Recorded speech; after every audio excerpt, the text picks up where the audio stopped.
sa ulo ng mga nagbabagang sports balita. 5-division world champion Nonito the Filipino Flash Donaire nakasentro ang atensyon sa nalalapit na laban kontra Mexican rival Cesar Juarez. Gilas Pilipinas head coach Tab Baldwin tanggap ang underdog tag sa 2016 FIBA Olympic Qualifying Tournament. 7-11 by Road Bike Philippines Continental Team. Optimistiko sa kanilang tsansa na makapagsalba ng pwesto sa 2016 Rio Olympics. Philadelphia 76ers head coach Brett Brown, malaki ang posibilidad na papirmahin ng contract extension ng team management. Retired English midfielder David Beckham, suportado ang hosting ng Qatar ng 2022 FIFA World Cup.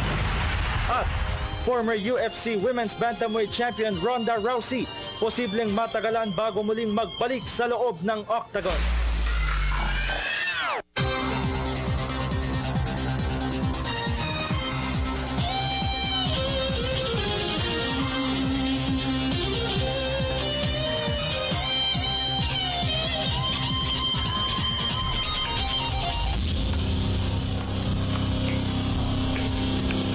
Gabi po sa inyo lahat. Ako po si Dennis Principe kasama si Meg Siozon.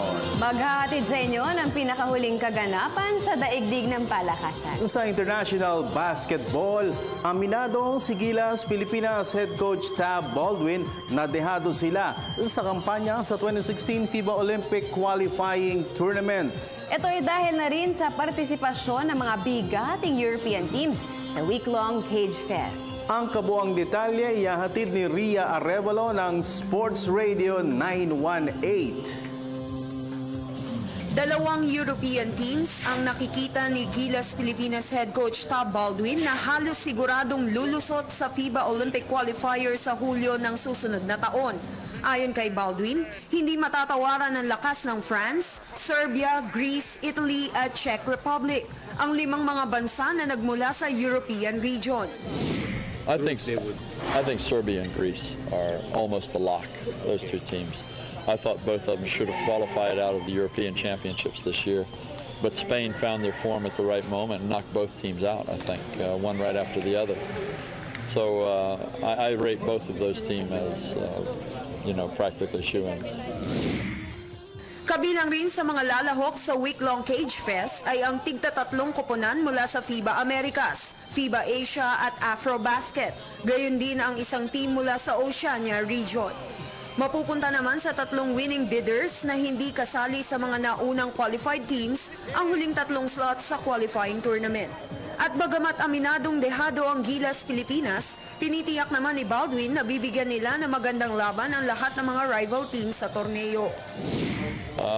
So there's talent everywhere, that's why it's a supremely tough tournament. And we've got to be our best, and even at our best, we're a long shot. But that's okay. Long shots succeed all the time, and that's what we want to try and be.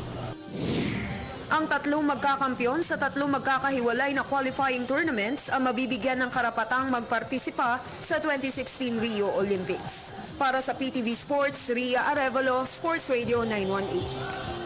Sa PBA, mas magandang posisyon sa playoffs ang inaasinta ng Talk and Text tropang Texters sa kanilang kampanya sa itinatanghal na All-Filipino Conference. May report si Haji Caaminio. Umaasa ang Talk and Text tropang Texters na may pagpapatuloy nila ang impresibong showing sa season opening PBA Philippine Cup.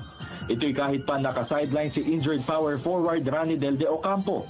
Ayon kay shooting guard Ryan Reyes, kailangan lamang nilang mapanatili ang team effort upang mas gumanda ang kanilang posisyon sa playoffs. Team effort that we had that game. Hopefully we continue to do what we did that game, and like Coach says, we take it game by game and get better each and every game. But, overall, we were happy with the result. I think everyone just gotta, do their parts and all that stuff, and just play as a team. Ronnie does a big part of the team, but without him there, we still have to figure out ways to get W's. Samantala, ibinalita naman ni Reyes na araw-araw nang bumibisita sa team practice si De Ocampo kahit may iniinda pang back injury ang 6'6" Tanza Cavite dribbler. He's been coming to practice every day for the past week or two. Doing therapy and all that stuff. So we're seeing every day. He's getting better day by day. Sa ngayon ay hawak ng Talk and Text ang record na 5 wins against 3 losses at ang susunod na makakatapat nila ay ang defending champion San Miguel Beermen sa Sabado. Para sa PTV Sports, Haji Caaminio, Telebisyon ng Bayan. Samantala, aminado naman si Rain or Shine Elasto Painters Chief Mentor Yeng Yao na kinakailangang maipanalo nila ang susunod na asignatura kontra Alaska Aces upang mapanatiling buhay ang kanilang pag-asa na makapagsubi ng outright semifinal slot sa season opening All-Filipino Conference. May report si Ann Camavinas ng Sports Radio 918. Umaasa si Rain or Shine Elasto Painters head coach Yeng Yao na makakasungkit pa rin sila ng outright semifinals berth sa PBA Philippine Cup. Ito'y kahit pa lumasap sila ng lopsided loss sa kamay ng Talk and Text tropang texters noong linggo ng gabi. Ayon kay Yao, sa tingin niya ay tama ang kanyang desisyon na huwag tumawag ng timeout habang nananalasa sa opening quarter ang Talk and Text kahit pa natalo sila sa laban. Well, it's not unusual for me, It's not unusual. I just wanted my starters na to try to recover on their own, May mga rookies kami, May mga bago kaming players, It's also part of their siguro education, With the philosophy or the that we employ, Inamin rin ni Yao na importanteng maipanalo nila ang laban kontra Alaska Aces sa Biyernes upang mapanatiling buhay ang kanilang pag-asa na makapagsubi agad ng pwesto sa semifinals. Mapapasakamay ng top 2 teams sa elimination round ang dalawang outright semifinal seats sa season opening tournament. Para sa PTV Sports, Ann Camavinas, Sports Radio 918. Sa PBA pa rin, pinayuhan ni Global Port Batang Pier shooting guard Jonathan Uyloan ang kanyang mga teammates na huwag maliitin ang susunod na asignatura na Meralco Bolts. Ito'y kahit isang panalo pa lamang ang itatala ng Norman Black mentored team sa loob ng 9 na laro. Para sa detalye, nagbabalik si Haji Caaminio. Aminado ang Global Port Batang Pier na posibleng mahirapan sila sa malapader na depensa na isasalubong sa kanila ng Meralco Bolts bukas. Ayon kay shooting guard Jonathan Uyloan, hindi dapat magpakakampante sa laban ang kanyang mga teammates, lalo pa target nila na makasungkit ng twice-to-beat advantage sa quarterfinal round. Ang 6'1" Phil-American dribbler ay hindi makakapaglaro sa matchup kontra Meralco dahil sa iniindang respiratory tract infection. No, I think all the games are important because if we win these games and Rain or Shine loses one, we'll be I believe we'll be in like third place or second place. No, third place. Okay. So we'll have a good chance for twice to beat. Hinikayat rin ni Uyloan ang kanyang mga kakampi na paghandaan ng husto ang mga energy guys ng Meralco tulad ni hard-banging forward Cliff Hodge. I think we're preparing as far as their transition game, and also we got to get ready for their wingmen, David and the new rookie. They're all good. So we're in Jimmy. So we're just getting ready to size up against them defensively. Yeah. Ang Global Port ay kasalukuyang nasa share of 4th to 5th places sa standings, kasama ang Talk and Text tropang texters sa kanilang identical records na 5 victories against 3 defeats. Para sa PTV Sports, Haji Caaminio, Telebisyon ng Bayan. Lipat tayo sa boxing. May titulo man na nakataya o wala. Tiniyak ni 5 Division World Champion Nonito Donaire Jr. na ibubuhos niya ang lahat sa laban kontra Mexican rival Cesar Juarez sa darating na Sabado. Sa panayam ng Sports Radio, kinimpirma ni Donaire na ginagawa ng kanyang handlers na si American Boxing Manager Cameron Duncan ng lahat para mabasbasa ng WBO bilang World Super Bantamweight title fight ang showdown nila ni Juarez. Sa katunayan, marami ang umaasa na paglalabanan ni Donaire at Juarez ang bakanting WBO Super Bantamweight crown matapos na bawiin ang titulo mula kay former Cuban champion Guillermo Rigondeaux dahil sa mahabang inactivity. Ito ay dahil si Juarez ang number 1 contender sa nasabing dibisyon, habang ranked number 2 naman si Donaire. Sa boxing pa rin, pagbibitahan ng WBC International Flyweight Championship nina Jimel Magramo at Jenny Buca ang boxing kontra droga fight card sa Lourdes Sports Center sa Parañaque City sa Sabado ng gabi. May report si Arian Malyare. Nangako si Jimel Magramo na gagawin ang lahat para maisukbit niya ang bakanting WBC International Flyweight Belt. Sasagupain ni Magramo si Jensen fighter Jenny Buca sa main event ng boxing kontra droga fight card sa Parañaque City sa Sabado ng gabi. Pag nalo ko dito sa laban na to, maaari akong umangat kasi ito na yung stepping stone ko sa WBC International. Pero malaki ang chance ako kasi may ensayo ko ngayon Samantala, magsisilbing main supporting bout naman ang one-day slugfest. Ang matchup ni WBO Asia Pacific Super Featherweight Champion Juan Martin Elorde at Master Suro ng Indonesia. Gayon din ang showdown ni WBO Asia Pacific Super Bantamweight titleist Juan Miguel Elorde kontra sa isa pang Indonesian fighter na si Ras Manudin. Mga 2 months kami nag-training, so handang-handa talaga ako sa laban. Kung paano ako mag-boxing, siguro dadagdagan ko pa kung ano yung kulang ko ng mga last fights. More on punches siguro. Sa training naman, 100%. So, sana pagdating ng laban, mapakita ko yung ginagawa ko sa training. Nakita ko yung style niya, minsan pa iba-iba rin. So, pagdating ng ring, depende lang kung anong pakita niya. So, doon na ako mag-adjust. Siyam na match-ups ang bubuo sa boxing kontra droga fight card na inorganisa ni international boxing promoter Johnny Elorde. Para sa PTV Sports, Arian Malyare, Telebisyon ng Bayan. Sa mixed martial arts, nagpahayag ng kahandaan si Phil-American Anna the Hurricane Hulaton. 3 araw bago ang Octagon Showdown kontra Russian fighter Irina Mazepa. Para sa detalye, nagbabalik si Arian Malyare. Mararamdaman ang hagupit ni Anna the Hurricane Hulaton sa Spirit of Champions MMA card sa MOA Arena sa Pasay City sa Biyernes. Bit-bit ang record na 2 wins against 1 defeat. Sasagupain ni Hulaton si Russian rival Irina Mazepa sa undercard ng One Championship event. Ayon kay Hulaton, magbibigay sa kanya ng karagdagang motibasyon ang muling mapalaban sa harap ng home crowd. It's extremely important. I love fighting in the Philippines, especially at the Mall of Asia Arena. I love having 20,000 kababayans right behind me. No matter what position I'm in, I feel like I'm unstoppable. So I'm really excited to fight here. Tiniyak rin ni Hulaton na handang-handa na siya para sa match-up kontra Mazepa, na kilala bilang isang aggressive fighter.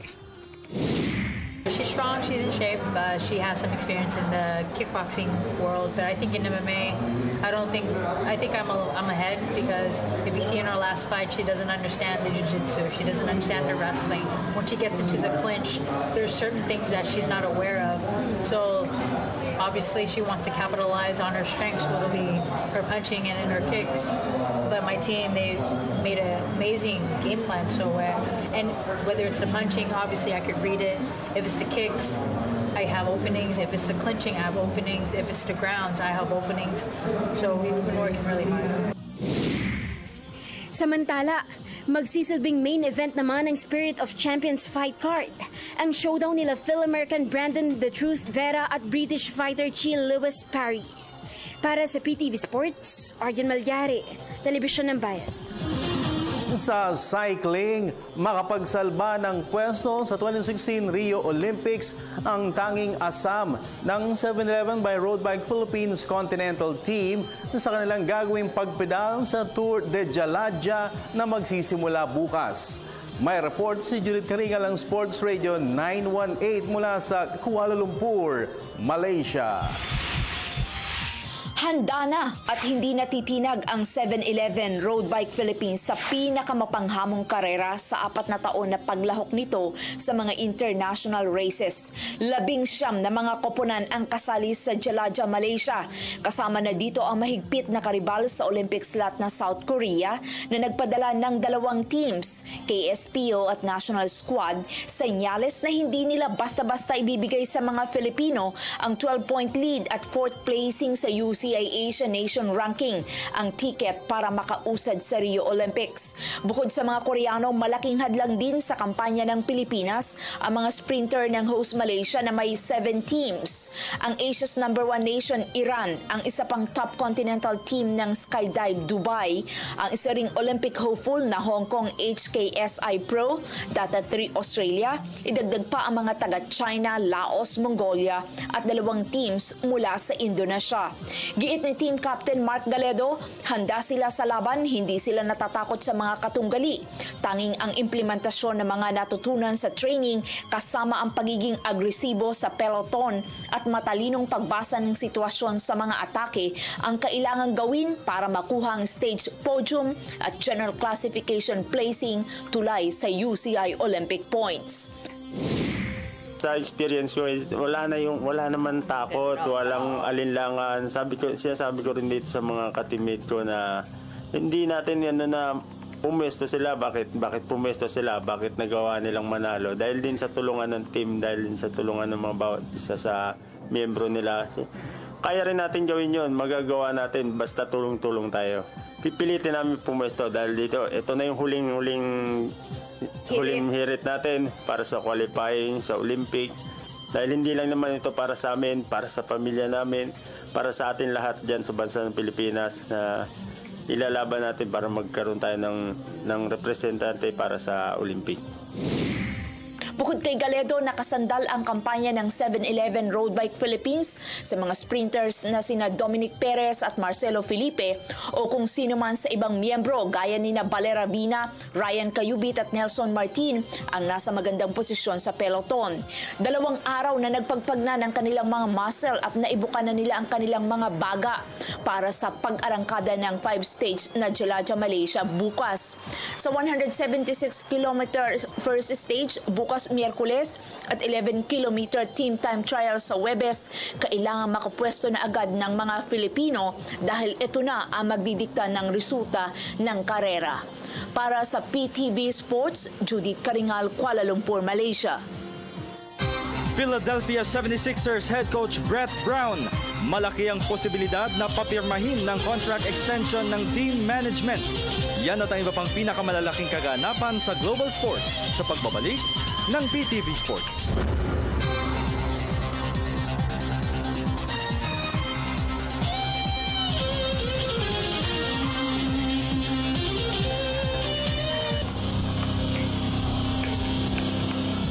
Nagbabalik ang PTV Sports. Pinatahimik ng San Antonio Spurs ang home crowd sa Wells Fargo Center sa Philadelphia, Pennsylvania.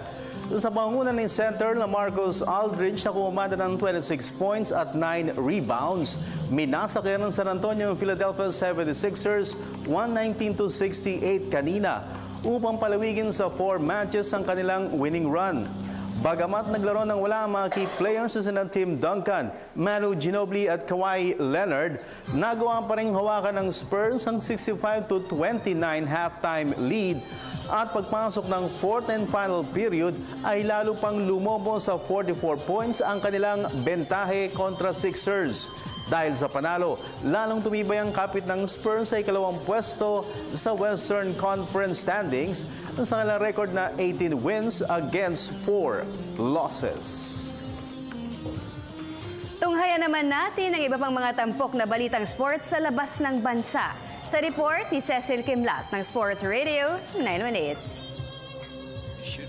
Malaki ang posibilidad na papirmahin ang contract extension ng Philadelphia 76ers management si head coach Brett Brown.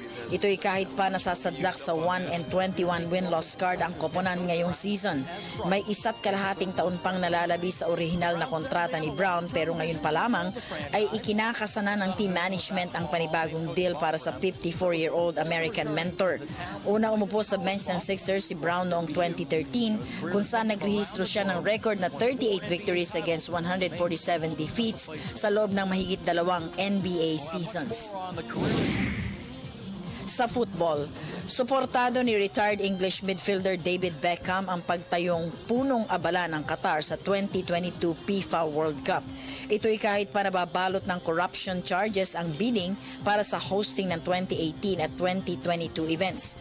Ayon kay Beckham, may corruption man o wala ay dapat manatili sa Russia at Qatar ang hosting rights ng 2018 at 2022 World Cups dahil sila ang pinili sa botohan ng FIFA Executive Board.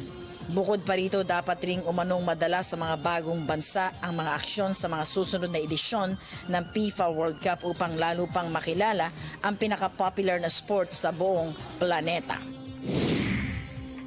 Sa cycling, kasabay ng unang pagsusuot ng Team Dimension Data uniform ay magdedebut rin si British star Mark Cavendish sa Great Ocean Road Race sa Victoria, Australia sa susunod na buwan. Huling pumedal sa Land Down Under noong 2011, ang 30-year-old pedal pusher ay pumirma ng kontrata sa South African-based cycling club noong nakaraang Setyembre matapos na makasungkit siya ng pang-26 na stage victory sa prestihiyosong Tour de France. Kabilang sa mga makakasabayan ni Cavendish sa pagpedal sa Victorian race ay sina local rider Simon Gerrans, Rohan Dennis at iba pa. At sa mixed martial arts, binasag na ni former UFC Women's Bantamweight title holder Ronda Rousey ang katahimikan eksaktong 3 linggo matapos na lumasap siya ng unang kabiguan sa kamay ni newly crowned champion Holly Holm. Sa panayam ng ESPN Network, inamin ni Rousey na labis siyang nalungkot sa dinanas na pagkatalo at kinumpirma rin niya na na-damage ang kanyang mga ngipin matapos na mahagip siya ng head kick ni Holm. Dahil dito, posibleng mabalam ang ikinakasang rematch ni Rousey at Holm na unang nagduelo sa main event ng UFC 193 fight card sa Melbourne, Australia noong Nobyembre 15. Para sa PTV Sports, Cecil Kimlat, Sports Radio 918. Ang panayam sa newly crowned UAAP champion Far Eastern University Tamaraw sa ating Sports Chat segment sa pagbabalik ng PTV Sport. And welcome back po sa inyong paboritong PTV Sports. Nako, masayang-masaya po ang gabi ninyo ngayon dito sa PTV Sports mga kaibigan dahil kapiling po natin live dito sa studio ang mga newly crowned UAAP champions. So sa katatapos lamang po na season 78 ng UAAP, sila nga po ang tinanghal na kampiyon sa taon na ito. So give it up for the Far Eastern University Tamaraws. Magandang gabi sa inyong lahat. Ang lalaki ng mga kasama ko dito. Hello, hello, hello. Good evening, good evening po. Good evening po. Hello, and of course, kasama ko dito sa tabi ko, of course, si Monbert Arong. How are you? Good evening. Okay po, okay po. Medyo mahihain. Pero pagka sa loob ng court, talagang dik-dik kong dik-dik na, Monbert. Yes po. And of course, eto din, kasama din natin ngayong gabi mga kaibigan, si RR. Mas kilala po siya bilang RR kesa Roger. No? Si RR Pogoy. How are you? Good evening. Welcome to the show. Good evening po. Okay naman po.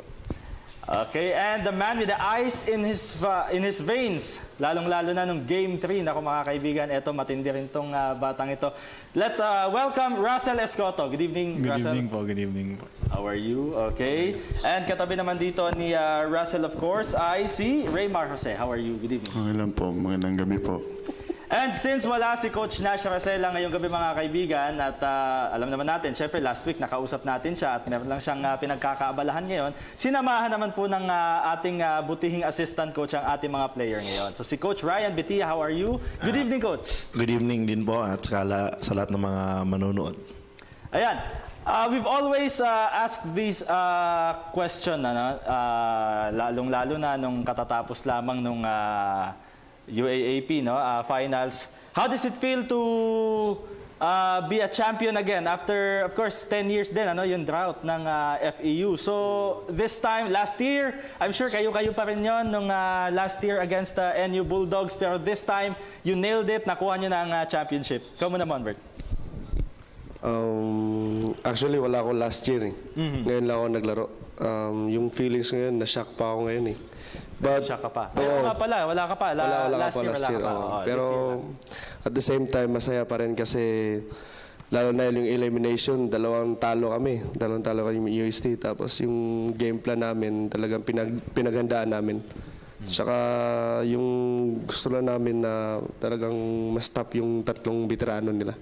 Yun na nga gusto ko itanong, no? Kasi during the eliminations, actually, di ba medyo malayo yung agwat ng scoreboard nun, no? Nung elimination game ninyo against UST. So, paano kayo nagkaroon ng adjustment dito, RR?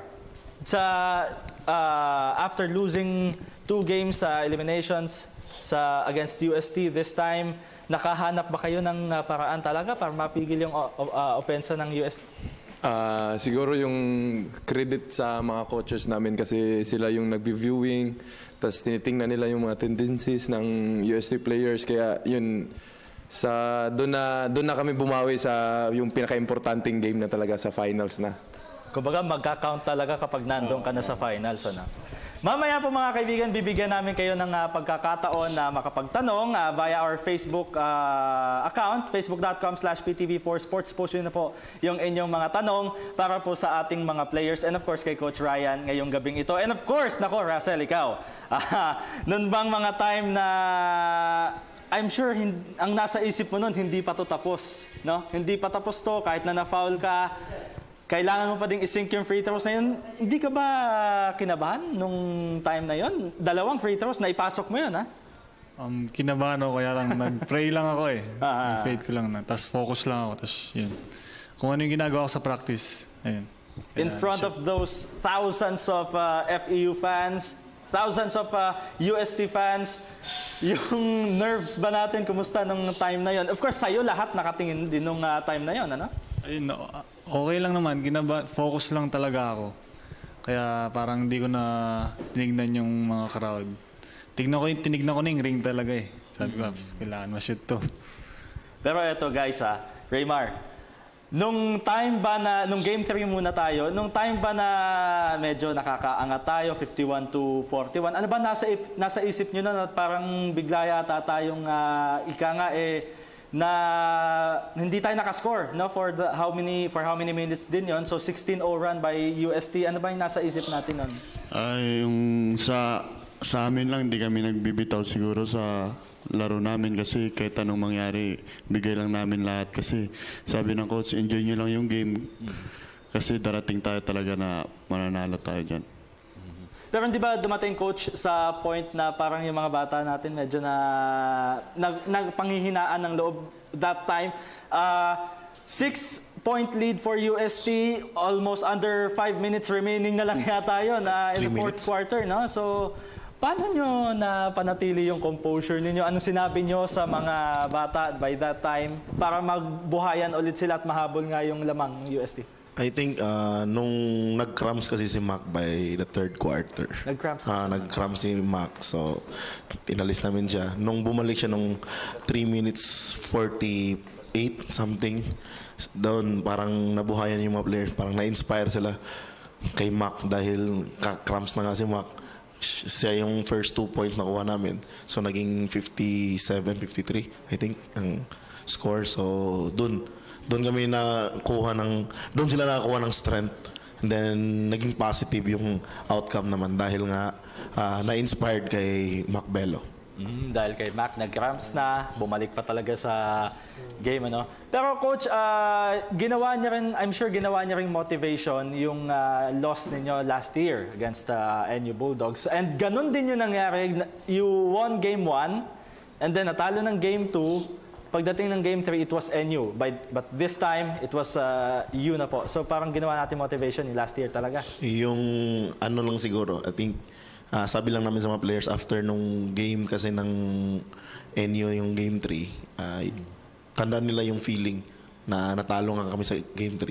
But pag-start ng finals, hindi talaga namin iniisip yung last year. Walang nagre-remind sa kanila about last year na ganun yung nangyari. Positive lang kami hanggang sa dulo. So talagang positive lang. Pero Monbert, I'm sure first year mo pa lang for FEU, first time mo makapaglaro sa finals for UAAP. Ikaw naman bilang syempre first time mo sa team, ano naman yung naramdaman mo prior to the finals? Of course, alam naman natin pagka finals, yung school spirit nandoon palagi, punong-puno ang mga venues. May pressure ba on your part? Wala naman po kasi alam namin na lahat sumusuporta sa amin. Mga coach, mga management, saka yung mga student, family namin. So, kumpiyansa rin kami kasi alam namin na kaming lahat nagtutulungan sa court. Saka brotherhood kasi kami tawagan namin sa lahat, isa't isa eh. Kaya kumpiyansa kami, mananalo kami. Yun. So parang winelcome nyo talaga ng maigi si so last year na rin yan next year. So magandang rin, di ba? Magandang nanalo, magandang nag-champion na rin. Pero speaking of last year, eto na, si RR. Last game mo na nung Game 3, champion pa kayo. Anong pakiramdam na aalis ka? Of course, masakit naman din na umalis sa FEU, pero you need to move on. Pero champion ka na aalis. Anong pakiramdam na ganun yung magiging end ng career mo sa collegiate league? Parang masakit na masaya kasi masakit kasi nakakamiss maglaro sa UAAP lalo na sa FEU. Tapos masaya kasi nakuha namin yung kung ano yung goal namin. Tapos ito nakakatulong to sa namin, future namin. Maganda rin yung pinakita mo nung fourth quarter, no? Nung Game 3. Actually, may crucial basket din si RR noon by that time. Pero balita ko, kayong dalawa ni Russell, dahil since mga gagraduate na kayo, no? Magsasabay daw kayo na magpa-draft, tama ba? Sa PBA. Yun ba ang plano natin? Oo, baka this coming August. And I'm sure marami nagtatanong, kayo bang dalawa, if ever na ma-draft kayo sa PBA, anong team daw ang gusto nyong mapuntahan at bakit? Or kung meron kayo ina-idolize, meron kayong gustong team simula pagkabata sa PBA, anong team yon? Ikaw muna. Siguro wala naman wala akong hinahanap kung anong team. Basta ang importante, ma-draft lang tapos makalaro sa PBA kasi yun talaga yung dream namin. Okay, dream talaga. Russell, ikaw? Kahit anong team lang, basta magagamit ako. Basta magagamit ka. Okay, RR, anong style anong sistema ng isang team yung gusto mong paglaruan sa PBA? Kung meron man, anong klase? Run and gun? Fast-paced ba to? Triangle? Anong gusto mong sistema na paglaruan? Yung isang kasanay? Siguro yung run and gun. Kasi and gun. You heard it mga kaibigan. Run and gun daw. Mas doon sanay si RR na system. Mas tingin niya doon siya mag-fit. Si Russell naman. Same lang kay Pugay. Kasi magkakakampi pa kayong dalawa. Pero magkakakampi pa kayo niyan. Hindi ba namin. Pero sabay kayo magpapadraft. Sabay, bali 5 5 kami papadraft. 5 kayo, magsasabay-sabay kayo by August next year. So, I know na naging teammate mo rin, no? Naging teammate mo rin si Terence for how many years, sa UAAP, sa FEU. Pero I think dalawa lang naman yung mangyayari dito pag papasok ka na ng Pro League. It's either papasahan mo ng bola si Terence or babantayan mo siya. Ano mas gusto mo? Maging kakampi siya, mapapasahan mo siya ng bola, o mas gusto mo yung challenge na bantayan siya? Even RR Garcia, sa for Barako Bull. Hindi ko pa alam kahit pwedeng pasahan ko siya, pwedeng bantayan ko siya.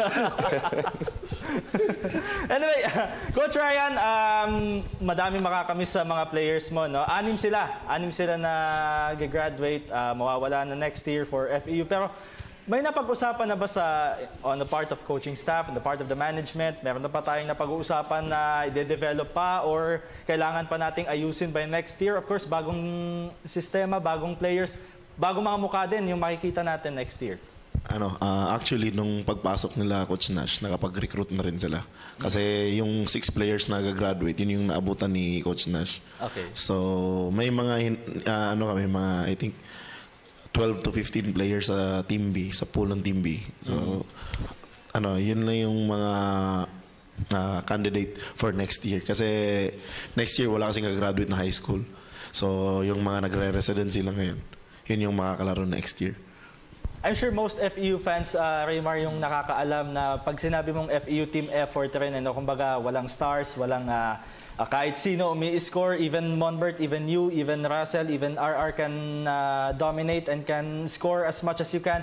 Pero paano nyo ba pinractice, of course during practices, yung team effort? Sa may chemistry-wise din ba yun? Nagkaka-amuyan, nagkakasanayan na? Siguro ganun din kasi matagal na rin kami nagsasamahan. Tapos before and after practice namin, nag-extra work kami. Kanya-kanya kami ginagawa. Kaya yun siguro. Tsaka yung samahan namin sa labas. Yun yung isang bagay na maging maganda yung amuyan namin sa loob. On and off court, kumbaga. Yes. Okay. Sige nga, tingnan nga natin dito sa ating Facebook kung meron silang masasabi. Okay, tingnan natin galing dito kay Mon Baldemor. Anong feeling na after 10 years nanalo kayo ng championship after ng college days ni na Denok and Arwin? Oo nga, no? 2005 pa, Coach Ryan, no? Last title, and then si Arwin pa. Nandun pa si Arwin that time. Okay? Sobrang proud kasi dami na ding dumadaan na star players sa FEU, pero yun nga, hindi nakapag-champion. Kaya kami, kahit hindi kami star player, pero nagtutulungan kami, nakuha namin yung goal namin na sobrang proud. Ang FEU coach, sasali din sa PCCL, di ba? Yes. Okay. Galing dito kay Javen Canseco Salvador, pakitanong po sa mga player kung sino ang gusto nila makalaban na team from NCAA sa this coming PCCL. Pakibati naman po lahat dito sa Davao City. Salamat po. Yan. Galing kay Javen. Kung meron daw team sa NCAA na gusto nyong makalaban, ano daw yun at bakit? Sige, kay ano muna? Raymar muna. Siguro yung na lang kung sino yung matapat sa amin. Yun na lang kasi magandang laban din yan kasi syempre din sila yung parang champion din. Ganun para magkaalaman din talaga kung sino yung sa buong Pilipinas. Si Russell. Siguro Letran. Kasi Letran? Bakit? Champion din sila eh. Wow, ang gandang sagot niyan. Tama yun, no? NCAA, champion, Letran Knights, and then sa UAAP, FEU. So magandang match-up nga yan pag nagkataon, no? Letran Knights. Ikaw naman, R. Pero hindi ka na makakasali ng PCCL, di ba? Hindi na... Si Russell at si Roger. Yung anim na graduating, hindi na makakalaro sa... Oo nga, kayong dalawa nga pala yun. Pero Letran sana, no? Sakali. Pero ikaw, Monbert, since nandito ka pa, may next year ka pa. Letran din po. Letran din. Kaso wala na si Mark, no? Si Mark Cruz wala na eh. So si Antman medyo hindi ka na makaka-match up sa kanya, kumbaga. Okay. Galing dito kay galing kay Jim Ganelo. Sino daw idol nyo sa NBA at PBA? Sa NBA muna. Sa akin, sa NBA, si Derrick Rose. Derrick Rose of the Chicago Bulls. Tsaka sa PBA, si Jason Castro po. Wow. The Blur, Jason Castro. So, nakakaamoy ako ng talk and text. Coming from Monbert. Kaya R naman, RR. Sa NBA, si Carmelo Anthony. Carmelo Anthony. O nga, bagay, no? Bagay sa type ng laro niya, bagay din sa... Of course, sa height naman, si Melo, alam naman natin, 6'8", 6'7" siya. No? Pero yung type ng game niya nandun. Sa PBA, si RR Garcia. Oo, isa din. Pero si Dondon Ontiveros. Uy, ganda si Dondon Ontiveros from the Alaska Aces. Bakit si Dondon? Kasi nung bata pa ako, siya na talaga yung idol ko. Nasaan pa si Dondon? San Miguel pa? Oo, San Miguel pa siya nung dati. Nasa San Miguel. Same school din. And same school din. Sa Cebu. Sa Cebu. Yes, correct. Oo, Cebuano nga pala. Parehas tayo nakakapagsalita ng ano dito, coach. Ano? Si Russell naman, NBA and PBA player. Sa NBA siguro si Kobe Bryant. Uy, speaking of Black Mamba, magpapaalam na pala si Kobe na after this season. So si Kobe Bryant, I think, obviously, wala nang question, pero bakit si Kobe? Ano siya, legend. Legend. One word nga naman talaga, no? Sa PBA, meron kang... Si Arvin Santos. Wow, same school nga naman. Okay, sige. At si Raymar muna bago ko itanong ulit to. May isang tanong dito. Ewan ko kung masasagot natin. Sige, Raymar. Sa NBA sa akin si Dennis Rodman. Dennis Rodman! Uy, magaling si Dennis Rodman, ha? Di ba? Remember Dennis from the Detroit Pistons, from Chicago Bulls, di ba? Nag-Spurs pa nga siya, eh. Si Dennis Rodman, maasahan mo din yan sa paint, di ba? Parang si Raymar din. Tsaka sa PBA si Mark Pingris kasi si Mark. Yung depensa talaga, tsaka rebound. Okay. Nakakaramdam ako ng star hot shots ng talk and text. Sabi ni Francis Bonifacio Francisco, sino sa palagay nyo, sige dahil yung magpi-PBA ang gusto kong tanungin, sino ang magaling para sa kanya sa dalawang ito? Si Calvin Abueva or si Arvin Santos? Pareha sila magaling pero mas nagagalingan kami ni Kuya Arvin. Parehas magaling pero mas matimbang sa iyo si Arvin Santos. Sa'yo naman? Same lang. Kasi nag-MVP na siya sa sa PBA. Oo nga naman, no? Arvin Santos. Celebrity crush. Celebrity crush. O bago tayo mag-gap, celebrity crush. Sabi dito ni, si Francis pa rin yan. Wala ba tayong background music ng love song dyan? Wala. Okay. Si Ann Curtis po. Wow, Ann Curtis. Good choice. Magaling pumili si Monbert. Si R.R. Pogoy naman. Si Ann Curtis din. Ann Curtis din? Si Russell? Si Yasi Pressman? Pressman. Oh, okay. Tapos si Raymark naman? Si Ann Curtis din kasi. Sino? Ann Curtis. Si Ann Curtis din. Tatlo. Parang isa lang yung si Coach Ryan.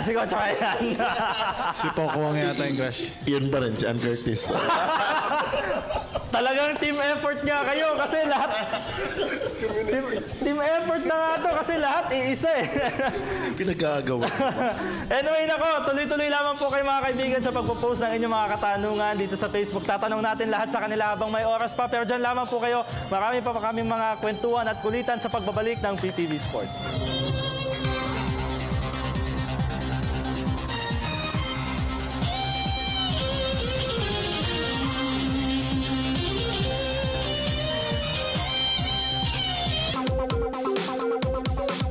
And we're back, mga kaibigan. Haji Kaaminyo pa rin dito sa Sports Chat segment ng inyong paboritong PTV Sports. Kasama ko pa rin, of course, ang FEU Tamaraws. Yan, the reigning and the newly crowned UAAP Season 78 champion. Welcome back, guys. At tanong pa rin natin, sa mga graduating players muna, ano ang pinaka mamimiss ninyo about FEU and about FEU as a whole? Kumbaga, sa paglalaro ninyo for the Tamaraws? Siguro yung pag naglalaro kami tapos sobrang daming crowd, about mga 24,000 nata, yun yung nakakamiss talaga maglaro na sobrang daming crowd. So talagang yung crowd, yung fans, ang pinaka-mamimiss mo. Ikaw naman, Russell, kung may mamimiss ka sa FEU? Yung rin mga student na sumusuporta sa amin. Kasi grabe sila mag-support di ba? Last game, parang pumila pa sila ng 10 o'clock ng gabi para makabili lang ng ticket. Yun yung mamimiss ko sa kanya. May nag-camping na. May nag-camping na. Okay. At sa mga players natin, sinong pinaka-close ninyo sa sa core, sa group natin? Kung meron man, yung talagang lagi ninyong ulitan, yung of course lahat naman kayo close, lahat naman kayo talagang as a team, family, sabi nyo nga kanina, pero meron ka bang yung mga tipong super close mo na napagsasabihan mo ng problema or kasama mo? Sa COC po. Kasi talaga tawag mo sa kanya, hindi talaga sa first name niya, ha? Tsaka sa Team B si Riv Ugsang po. Okay. Teammate dati. So, sila ang talagang pinakakasama mo. Tsaka si Roger Pugoy. Wow, Roger Pugoy. Tsaka si Kuya Macbelo nanonood dyan. Ay, Kuya Macbelo. Uy, hello, Mr. MVP! Ayan, Macbelo. Hello, happy watching. Si RR naman. Sa akin, kaming lahat talaga. Kasi ako, one of the leaders sa team eh. Kaya parang tinuring ko silang lahat na parang talaga, yung kapatid. Si Russell? Ako siguro kayong dalawa. Wala ako. Hula lang. Yung mga veterano siguro yung lagi kong nakakausap. Yung mga veterans talaga. And si Raymar? Siguro lahat din naman kami kasi parang malabas kasi kami minsan sama-sama rin kami, nag-uusap kami, buo kami. Saka yun, isang team kami, one family kami doon. One family. Coach, kung meron pa pong mga para daw ma-maintain yung championship ninyo, ma-defend natin for next year, ano pa daw ba yung kailangan na gawin or i-develop pa natin? Kung meron ka mang nakikita mga glitches, may nakikita pa kayong mga kailangan i-improve sa team, though hindi pa natin masasabi ngayon dahil may mga paalis nga, no? Pero kung meron mang nakikita pa kayo na bago pa magsimula yung next year natin? Siguro yung chemistry. Kasi this year, iba talaga yung chemistry ng team. Iba yung samahan nila. Then, mahirap yung 6 na mawawala. Mahirap punan. So, paunti-unti muna namin i-develop yung team B namin para hopefully next year, kahit Final Four man muna before yung sa championship na makapasok muna. Si Coach ang gusto kong tanungin dito. Coach, ano daw ang mas malakas na, sabi ni John R. Hilario Gonzalez, ano daw mas malakas na lineup, 2005 FEU o yung current roster? Hirap nun parehong malakas naman eh. Yung kasi yung 2005 I think si Arwin nag-MVP doon na year na yun. This year kasi kahit isang player namin walang nakuhang award. So effort talaga yung collective effort talaga from the team. Kahit ang Mythical 5 man walang nakakuha. So yun lang, parang yung sa time ni Arwin parang sila big three or ito kasi is from the first guy hanggang sa 16th guy nagagamit namin. So talagang lahat nagagamit, no? Hindi lang yung parang, kumbaga lahat sa roster natin nagagamit talaga natin each game. Yes. Okay, may tanong naman dito si Luni Martelino para sa dalawa ulit. Sakaling buhayin yung Gilas Cadet Program kung saan hindi kayo pwede magpa-draft sa PBA, tatanggapin nyo ba o magpapa-draft pa din kayo? Kung buhayin daw ang Gilas Cadet Program. Depende po. Wala pa po sa isipan namin yan ngayon. Okay. Nag-i-enjoy muna kami sa championship namin. Oo nga naman. Ikaw, Russell, meron kang... the price is right. Ay. Di pa namin alam. So, wala pa sa isip namin. Parang na muna. Ni-enjoy muna namin tong championship. Siguro next year, alam na. Okay. Raymar and Monbert, syempre mawawala na yung dalawa. Actually, 6 sila. Kayo na lang may iwan sa team natin ngayon. Pero, how would you accept the challenge next year na lahat na naman sa inyo na naman nakatingin yung mata ng karamihan? Kasi parang yung NU lang din last year. Nung pagka-champion, sa kanila nakatuon yung attention. Pero ngayon, sa inyo naman magfo-focus. So, kayo bilang mga mainstays sa FEU, paano nyo tatanggapin yung challenge to lead the team to, na maglaro ulit next year nang wala na yung mga kuya, yung mga kuya na ninyo? Ikaw daw muna, Raymond. Siguro kasi yung samahan siguro kasi mga rookie ganun. Kailangan mo rin sila i-approach kasi minsan mga mahiya pa yan. Tapos tulungan lang kaming lahat. Kung wala naman kung seniors ako, gusto ko lang na siguro kung sino may makitang mali, magsalita lahat. Tsaka yun lang. Yung namin, yung goal pa rin namin na tulungan lang sa team. Kumbaga parang kayo din magsisilbi na rin silang kuya ng mga kuyas na rin sila ng mga papasok pa lang na rookies for FEU. Yun din po. Kailangan namin i-build yung chemistry na ginawa namin ngayon na taon. So, kailangan namin i-build next year para yun, sa paglaro, alam namin nag-aamuyan kami sa game. Yun po. Okay, bago tayo tuloy magtapos, again, I would like to congratulate you guys for winning the championship. Napakagaling ng ginawa ninyo, yung composure naroon. And 10 years yung pero it's all worth it. Meron ba kayong gustong sabihin sa thousands of fans, hundreds of thousands of FEU fans na nag-abang ng 10 taon bago nyo muli makuha yung 20th UAAP title ninyo? So sa mga fans na lang natin, sa FEU. Salamat sa walang sawang suporta sa amin. Na hindi kayo nawalan ng faith sa amin. Pero ngayon nakuha na namin championship. Maraming salamat sa suporta niyo. Okay, thank you Russell. And si Coach muna. Maraming salamat sa lahat ng FEU community, students, administration, faculty members, kaila Boss Mark, Boss Anton, Montinola family. Thank you sa support. Hopefully, wag kayong magsawang sumuporta sa amin. Okay, and ikaw, Albert.